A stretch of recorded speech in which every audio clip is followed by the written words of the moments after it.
Nos place darles la bienvenida a una nueva edición de Diálogo al Punto, un programa internacional que les brinda información útil y también inspiración para la vida.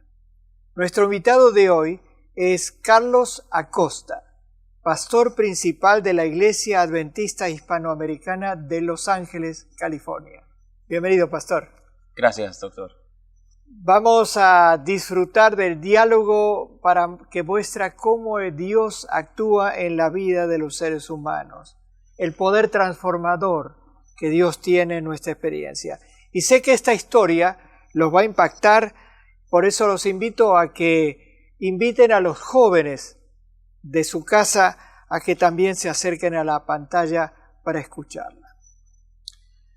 Desde la década de 1960 ha ido creciendo el número de pandillas en los Estados Unidos, especialmente entre los latinos, los afroamericanos y los asiáticos. Son grupos de personas jóvenes que realizan actividades delictivas en los grandes centros urbanos. Se calcula que hay 700,000 miembros de pandillas en los Estados Unidos. ¿Qué relación tiene un pandillero con un pastor? De eso vamos a hablar ahora. Díganos, pastor Acosta, ¿dónde nació usted y quiénes fueron sus padres? Gracias, doctor. Yo nací en Los Ángeles, California. Mis padres hispanos, nacionalidad mexicana, mi padre, y mi madre es salvadoreña.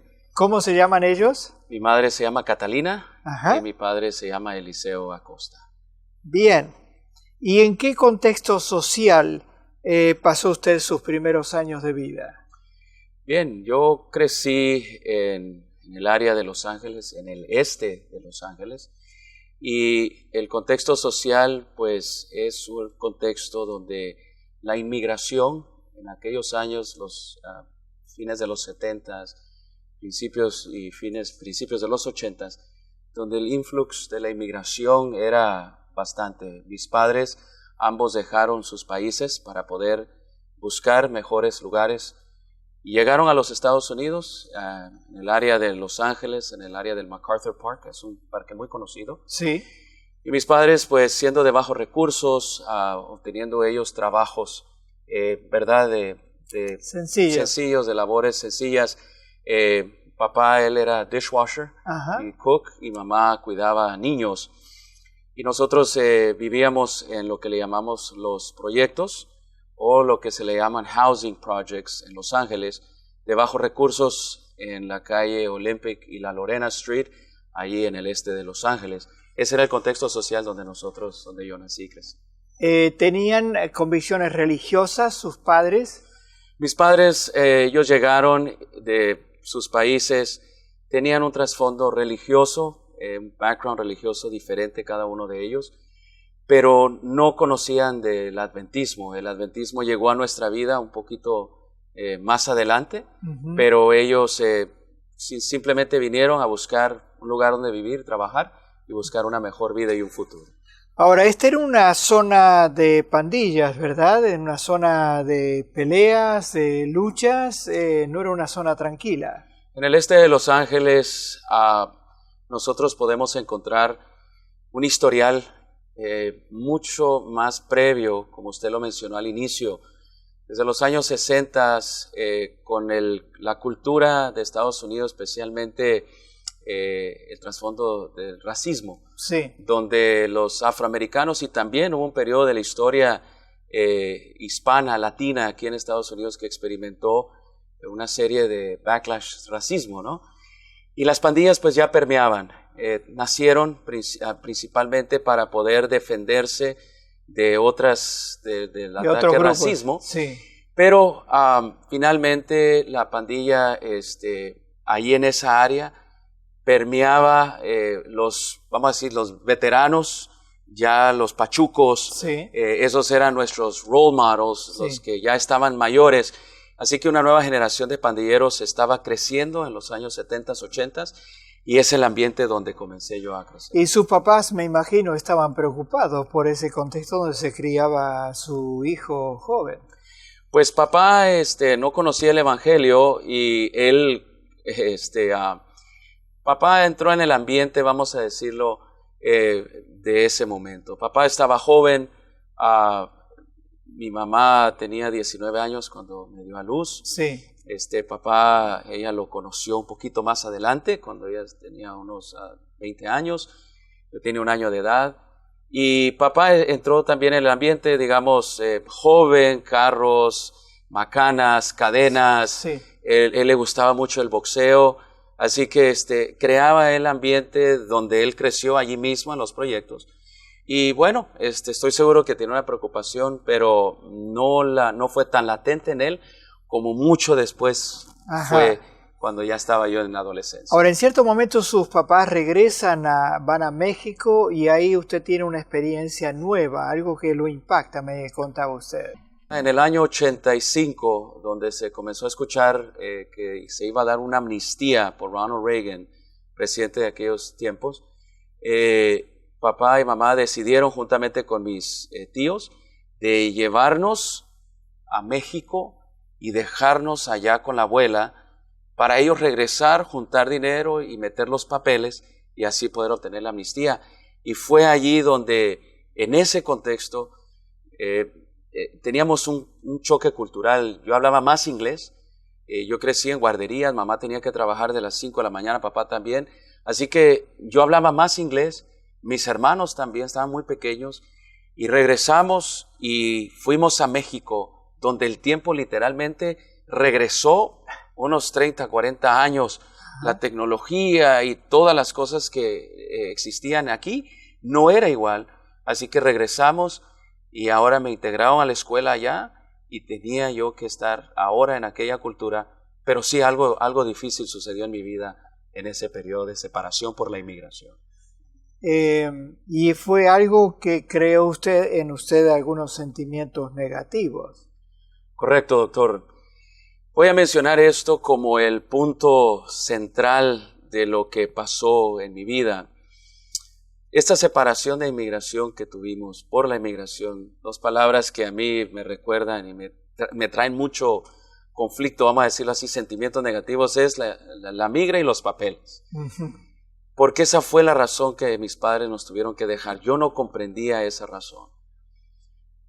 Mis padres me habían mantenido un secreto. Yo no era hijo de mi papá, el que ya llamo a mi padre, Eliseo Acosta. Ellos mantuvieron el secreto.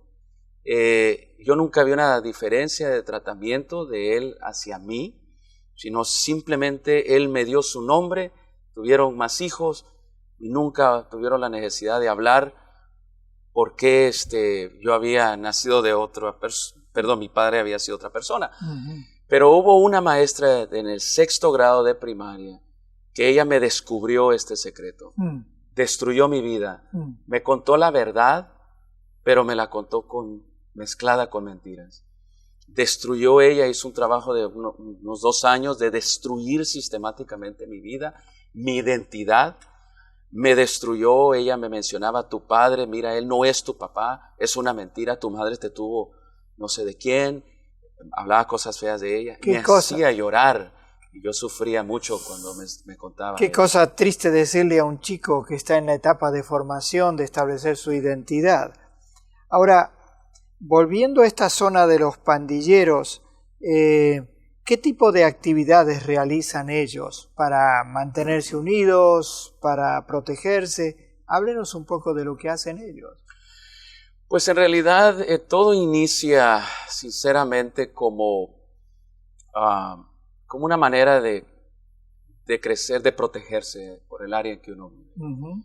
Los amigos dentro del mismo vecindario, en aquellos días pues nuestros padres nos enviaban a traer las tortillas, el pan, la leche en las tiendas de las esquinas, las famosas liquor stores que muchos conocen. Y entonces, para ir a la escuela igual, teníamos que cruzar una serie de calles, 1 milla, 2 millas para ir a la escuela. Entonces todo inicia como un sentimiento de protección. Uh-huh. Cosa que hacen amistad los pandilleros, con uno te protegen. A mí me metieron mucha presión en relación a recibir protección, pero entonces también te empujan, ¿no? a cometer actos delictivos, Poco a poco, todo es se va metiendo uno poco a poco sin saberlo, hasta que ya estás metido en él. No es una cuestión de así tan que te lo ofrecen rápidamente, es una sistemización, vamos a decirlo así, hasta que llegas al punto, te sientes tan ligado con ellos que cometes los actos que ellos cometen. Tráfico de drogas, castigos, asesinatos por pago, o sea, es una serie de etapas que lo lleva a uno cada vez más hacia el delito. Además se identifican con ciertos uniformes, algunos tatuajes, etc.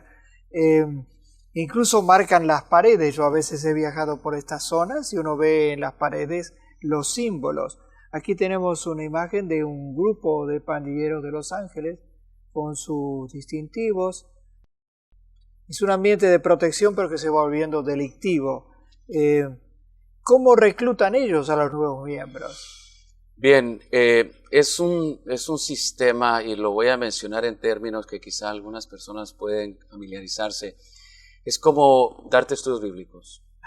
Existe la fe de Jesús, vamos a decirlo así, de las calles. Comienzan protegiéndote, comienzan enseñándote cuáles son las reglas, comienzan a mencionarte elementos como somos tu familia, somos las palabras claves ahí, somos we're family, carnales, el carnalismo dentro de Estados Unidos, los hispanos, los chicanos que nacimos aquí, el ser tan unidos, y entonces te enseñan las reglas, hay un código de vestirse, hay un código de la calle, las paredes es el periódico de la calle. Ajá. Tú sabes ahí qué es lo que está sucediendo, quién va a morir, cuál es tu territorio. Te van introduciendo, y entre más vas tú probándole a ellos que tú puedes, que tú tienes la capacidad de abrir un carro, de robar un sistema de auto, robar un carro, vender drogas, llevar esto, hacer lo otro, mantener secretos, te van introduciendo poco a poco. Pero mientras en toda esta etapa hay unos nexos muy fuertes, muy poderosos que sinceramente atrapan a un muchacho. Y son estas redes ahí que muchos no comprenden por qué hay tanta lealtad entre estos grupos. Bien, la historia sigue, se vuelve más difícil y después, por la gracia de Dios, mejora. Así que no se vayan, que vamos a seguir en la otra mitad de nuestra entrevista. Ya regresamos. Si usted desea vigorizar su mente y su vida cristiana, lo invitamos a visitar el portal de la editorial Adventus. Allí encontrará un rico menú de libros de autores adventistas sobre diversos temas. Los puede adquirir desde cualquier parte del mundo con una tarjeta de crédito. Visite hoy nuestro catálogo electrónico adventus21.com. Muchas gracias por seguir en sintonía con esta conversación que estamos teniendo con el pastor Acosta. Nos está contando cómo de joven fue entrando en las pandillas de Los Ángeles. Y le preguntamos por qué y cómo entró usted finalmente en la pandilla mientras mostramos esta fotografía. Doctor, una de las razones que identifiqué más adelante cuando estudiaba mi maestría en psicología familiar, el daño que yo recibí cuando tenía la edad de 10, 11 años, donde esta maestra me reveló esta verdad llena de mentiras, yo guardé enojo en mi ser. Se convirtió ese enojo, ese secreto lo mantuve y se comenzó a demostrar en enojo, en ira, hasta el punto de pues sentir un sentimiento de amargura dentro de mí. Uh-huh. La manera de un niño de 10 años, 11 años para poder sacar esto era la violencia. Uh-huh. Llegué a ser muy violento, no sabía lo que me había sucedido, y con esa vulnerabilidad, ese quebrantamiento que yo que había experimentado y no lo sabía procesar, comencé a identificarme rápidamente con los actos de violencia de la pandilla local allá en Los Ángeles. Entré a la pandilla, doctor, a los 15 años. Me peleé 13 segundos, es el ritual. Después de pasar una serie de pruebas, 13 segundos, me peleé con 2 muchachos. Habían unos 80, 100 muchachos que estaban haciendo rueda. y era mi iniciación. Había llegado el momento, iba a entrar a la pandilla por vida, ese es el código, pastor. No puedes tú salir de ella, como dicen, es por vida, for life, se dice así. Y me pusieron un tatuaje de iniciación que todavía lo cargo aquí, que son los 3 puntos, que es los 3 puntos, es un símbolo de la vida que va a vivir ahora uno. Mi vida loca es lo que significa, también tiene otros significados allí. Y hice este juramento donde yo iba a defender hasta la muerte a mi pandilla. Y entonces entré después del ritual, ahora me dieron la bienvenida y ahí comenzaron, doctor, todos los actos delictivos. Cuando uno inicia, tiene que probarse. Hay 4 escalas más, puedo identificarlas, al punto donde uno, y era mi deseo llegar a estar en una prisión donde yo pudiera ser iniciado a la mafia mexicana. Es una mafia que maneja información y drogas, esto y lo otro, desde las prisiones de California. Entonces yo aspiraba a llegar a ser un soldado y tener otra iniciación allí. Así que estuvo preso. ¿Cuánto tiempo estuvo preso? Yo fui arrestado un par de veces, doctor, la primera fue posesión de arma y la segunda fue por robo a mano armada. La tercera tuve un arresto por un intento de asesinato. Finalmente murió un detective, no lo hice, fue un compañero de la pandilla que lo hizo, pero a mí me tuvieron también, me vincularon. Cada vez, doctor, yo estuve unos meses solamente, entraba y salía. Increíblemente, cada vez que yo iba a la corte, por una u otra razón, me dejaban ir. El juez no encontraba, o los testigos, cosas así, siempre me salía yo, digamos, libre, sin las consecuencias mayores de ir por años a las prisiones. Como que Dios le fuera dando oportunidad de cambiar. Así es, siendo un criminal, y con el récord, y me salía libre, y bueno, era una cuestión milagrosa que Dios... ¿Cómo inició el regreso, el camino de salirse? Tengo que decirle, doctor, que a quien yo le doy crédito es a mi mamá y a mi papá. Ajá. Yo no hice absolutamente nada. Lo único que yo sé es que mamá y papá nunca se rindieron en orar por mí. Amén. Siempre no dejaron de ir a la iglesia en los momentos más críticos de su vida. Ellos tenían un ritual, ponían sus manos sobre mí, oraban por mí, declaraban la palabra de Dios por mí. Ellos peleaban conmigo. Al principio me cortaban los pantalones, etcétera, etcétera. Pero alguien les dijo, no peleen con su hijo, bendiga a su hijo, llénelo de la palabra de Dios, declárele a él la identidad que Dios tiene para él. Qué lindo. Trátenlo a él no como lo que es, no peleen con el pandillero, sino exalten a la imagen que Dios tiene dentro de él, la nueva persona. Qué lindo. Exáltenla. Y mamá y papá hicieron eso, pero no les fue fácil. Entre entrar y salir de la cárcel, hospitales y tantas cosas, mamá y papá se mantuvieron firmes en tratarme no como ellos me veían, sino como Dios me veía en realidad. Como podía llegar a ser. Así es. Doctor. ¿Y empezó a trabajar dentro de una congregación adventista usted? Mamá y papá estaban dentro de la iglesia central adventista de Los Ángeles. Yo no iba a la iglesia, por muchos años no fui, pero ellos me decían que un día yo iba a ser un pastor. Ah, qué bien. Yo no lo creía, yo decía que no era posible, que estaban locos. Sin embargo, llegó un punto de crisis donde ellos me encontraron en una sobredosis de drogas, y por otras cuestiones que yo tenía que pagar, tomar venganza sobre muertes de amigos. Y quiero decirle, doctor, que fue una experiencia donde mataron a 3 de mis amigos, donde yo vi que sus padres recogían los cuerpos de ellos, literalmente empapados de sangre, que me hizo recapacitar, donde yo vi literalmente que mi madre me recogía a mí de ese piso. Y yo ahí fue donde mi corazón comenzó, el Espíritu Santo comenzó a tocar mi ser. Amén. Ahora, no fue fácil salirse de la pandilla. ¿Cómo logró separarse? Cuando yo acepto a Cristo, lo hice después de una intensa lucha dentro de mí mismo. Era adicto a las drogas, tenía yo muchas cosas que me ligaban con la pandilla. Me bauticé en secreto, vamos a decirlo así. Me escondí por 3 meses, estuve en mucha ansiedad y depresión por la cuestión de las drogas, pero tuve pastores de la iglesia central que me visitaban, ancianos de iglesia. Tuve que enfrentar a mis amigos de las pandillas y a mis enemigos también. Y fueron a mi casa, me asaltaron un par de veces. Mi pandilla nunca me dejó salir. Ellos me dijeron, no te vamos a dejar salir, queremos asegurarnos que nunca nos vas a traicionar, es lo único.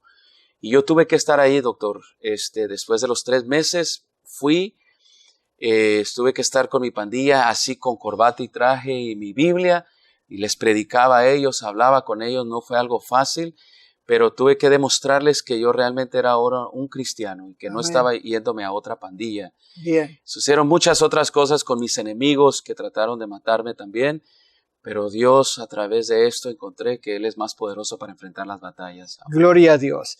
Y usted regresa, completa su escuela secundaria, va a la Universidad de Montemorelos, estudia teología, conoce a una muchacha. Aquí tenemos una foto de esta boda. ¿En qué año se casaron? En el año 2000, yo inicié estudiando teología en el 96. Sí. Me bauticé en el 94 y la iglesia fue muy amable y misericordiosa conmigo de enviarme a estudiar teología. Eso era algo increíble. Y conocí a mi esposa, le dije pues mi trasfondo y ella me aceptó, me apoyó porque habrían muchas cosas más que vendrían, incluso enfrentar a mis enemigos y algunas personas que todavía me estaban buscando. Y gracias a Dios ahí fue donde nos conocimos y nos casamos. E incluso luego terminó una maestría, como decía un momento, y es casi una novela la que usted ha vivido. Es una novela del poder de Dios. Y no solo regresa a Los Ángeles, sino que termina siendo pastor. Aquí tenemos una foto de este contraste que muestra el poder transformador de Dios. De pandillero peligroso, drogadicto, a pastor de iglesia. Hay una foto de la iglesia de la cual usted es pastor principal. ¿Cómo se llama y qué capacidad tiene esta iglesia? Esta iglesia hispanoamericana tiene alrededor de 500, 600 miembros, una iglesia histórica, y en el trasfondo de esta foto, allá está en aquel edificio café detrás de la iglesia, el Hospital General donde nací, y a unas cuantas cuadras de la iglesia están los proyectos donde yo nací, crecí también. Qué contraste en este mensaje aquí, qué emoción. Aquí, pastor, miren, no es mi historia, la verdad es la historia de mis padres que no se dieron por vencidos. Yo soy el resultado de las oraciones de ellos y fueron ellos los que a través de la oración intercesora salvaron mi vida para ahora ser un siervo de Dios. Ellos me vieron así de esta manera, aun cuando yo era pandillero, y me trataron así. Nunca pelearon conmigo, sino rescataron a una persona que Dios tenía un plan para él. Esta historia es tan impactante que Univisión hizo una dramatización de su historia y vamos a colocar aquí al pie de la pantalla la información para verlo en YouTube. Pastor Carlos Acosta, que me decía usted ha sido vista por 8 millones de personas. Qué lindo testimonio del poder de Dios. Gloria a Dios. ¿Tiene usted algún pasaje favorito de la Biblia que lo considera el que lo ha impulsado a cambiar de dirección, sí, que es el que podría compartir con nuestra gente? Claro que sí. El texto de mis favoritos se encuentra en Malaquías, capítulo 4, versículo 6. Y esto le dirijo a los padres que están orando por hijos que ya no están yendo a la iglesia o que crecieron en el evangelio y se han salido, están atrapados en las drogas, las pandillas o en lo que sea. Dice la palabra de Dios, Él hará volver el corazón de los padres hacia los hijos y el corazón de los hijos hacia los padres. Esto va a suceder cuando antes del gran día de Jehová. La promesa es que muchos van a venir al evangelio antes de que Cristo venga, pero un grupo especial de hijos e hijas van a venir. La reconciliación primero que va a haber va a ser en el hogar. Sigan orando por sus hijos, no se den por vencidos, mis padres lo hicieron. Y el corazón de los hijos va a volver hacia los padres que están orando por ellos. Así Es muy interesante lo que usted decía de cómo sus papás nunca se dieron por vencido. Y una cosa que hay que rescatar esto, que ellos lo veían a usted ya transformado. Así es. Eso es una cosa realmente hermosa que muestra cómo el Señor trabaja cumpliendo esta promesa de acercar a los padres a los hijos. Bien, nos quedan unos pocos un minuto y medio. ¿Algún mensaje a los jóvenes que tal vez están siendo tentados a vivir una vida delictuosa, a rechazar aquellos valores de sus padres? ¿Quiere decirles algo a ellos? Se los voy a decir, and I will say it in English as well. Remember your identity. We have an identity in God. You're a child of God. You have been taught by your parents your true identity. Anything that destroys you, that destroys your hope, that destroys your body, that destroys your faith, that's not who you are. You are a son and a daughter of God. I found my identity in Him. Encontré mi identidad en Él. And I thank my God for my parents who prayed for me and who taught me and who shared with me my true identity in Christ. Seek for help. Look for it. Be free. Keep your identity. May the Lord bless you. Muchas gracias, audiencia. Gracias, pastor, por este testimonio del poder transformador de Dios, del rol que desempeñan los padres al acompañar, orar, proteger y guiar a sus hijos. Que el Señor lo bendiga abundantemente. Gracias, doctor. En su ministerio, que lo acompañe también con esta foto que tenemos aquí de su esposa y sus hijas. ¿Cómo se llaman las chicas? Alma, mi esposa, Carla y Emily, mis hijas. Bien, qué lindo regalo. Y a ustedes, amigos televidentes, seguimos en comunicación con este tipo de historias que llegan al corazón. Que Dios los bendiga a ustedes también. Adiós.